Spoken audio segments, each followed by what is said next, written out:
Raha tsy ivona kosa dia norobaina andian'olona ny alakamisy lasa teo ny trano fanangonana ny voatsirambin'ny tanana ho an'ireo izay orinasa samihafa nanolotra ny fanampiana ho an'ireo trabona teny anivon'ny BNGRC izany tao anatin'ny fokontany natetezana afovoany. Lasa avokoa moa tao anatin'ity fidirana ankeriny ity ny vary ny tsesisa ny tsaramaso izay natokana ho an'ireo trabona ireto. Ny andro vitsivitsy tao aorianan'izay fandrobana izay no entina amintsika ao anatin'ity fanadidina manaraka ity.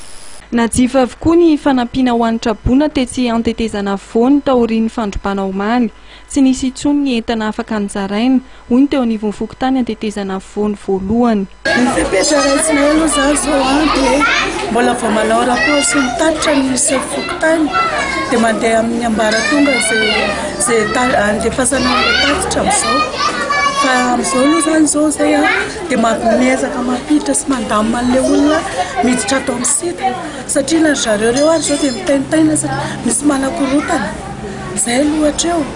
Ilay zavatra zaraina tato zany dia efa presque nahazo daholo mihitsy ny olona tetỳ amin'ny fokontaninay fa ny rehefa avy eo rehefa mivery dia mbola misy avy ilay fizarana dia iny no hitan'ilay mpanakorotana avy any ny fokontany eny ampiteny toy ny any Andravamamba, Andramanalina, cité 67 hectares.